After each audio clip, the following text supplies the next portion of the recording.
প্রাণ ফিরে পেয়েছে দেশের প্রধান বিনোদন কেন্দ্র কক্সবাজার সমুদ্র সৈকত। ক্ষতি কাটিয়ে ঘুরে দাঁড়ানোর আশা পর্যটন খাতের ব্যবসায়ীদের। কক্সবাজার সমুদ্র সৈকতের লাবণী পয়েন্ট থেকে বিস্তারিত জানিয়েছেন আমাদের কক্সবাজার প্রতিনিধি অর্পণ বড়ুয়া।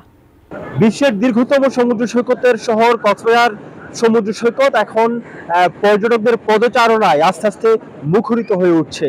গত 5 আগস্টের পরিস্থিতি এবং এখনের পরিস্থিতির মধ্যে ভিন্নতা রয়েছে। কক্সবাজার সমুদ্র সৈকতে এই মুহূর্তে আমি রয়েছি কক্সবাজারের লাবণী পয়েন্টে। এখানে দেখতে পাচ্ছি কেউ পরিবার পরিজন নিয়ে এসেছেন, আবার অনেকেই প্রিয়জনকে সাথে নিয়ে কক্সবাজার সমুদ্র সৈকতে ভ্রমণ এসেছেন।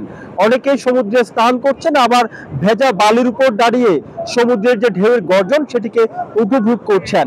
মূলত গত 5 আগস্টের পর এবং আগে পরে কক্সবাজার সমুদ্র সৈকতের এক অবস্থা একেবারে শোচনীয় ছিল এবং পর্যটক শূন্য ছিল।